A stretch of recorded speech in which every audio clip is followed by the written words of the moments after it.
يبحث عن التأهل للمرحلة القادمة، وهو من سيبدأ التسديد أولا عن طريق صبيري.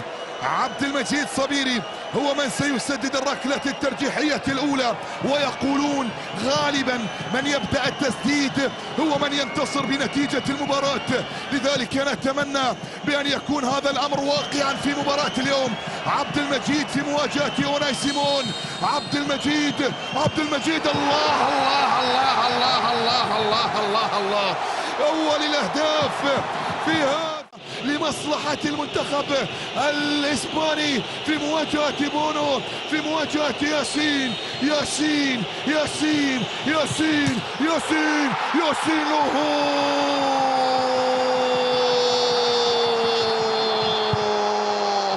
ضاعت عاصمة اللندنية أو الإنجليزية لندن. حكيم الآن في مواجهة أوناي سيمون. حكيم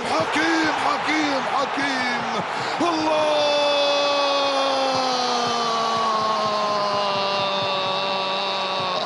الله الله في مواجهة ياسين. سولير في مواجهة بونو.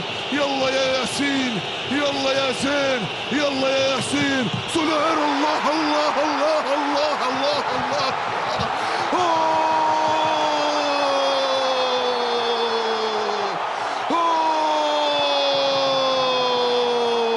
الثالثة مفتاح التأهل.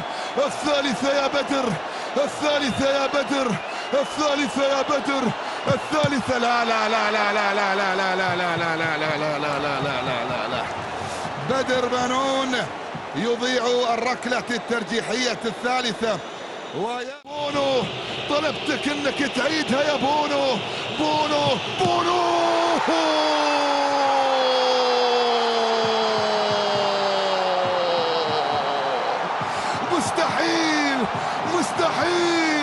مستحيل ياسين بونو. التعليمية عن طريق أشرف حكيمي. يا الله يا رب، يا الله يا رب، يا الله يا رب، يا الله يا رب، يا الله يا رب. المغرب للتاريخ، المغرب للتاريخ، المغرب إلى الدور القادم. فخر العرب إلى الدور القادم، فخر العرب. يقولون لإسبانيا مع السلامة باي باي، مع السلامة باي باي. بالله تشاو، بالله تشاو، بالله تشاو. اللهم لك الحمد، اللهم لك الحمد. المغرب إلى الدور القادم وإلى دور ربع النهائي من منافسات بطولة كأس العالم، في إنجاز تاريخي يسطر للعرب بأقدام المغاربة.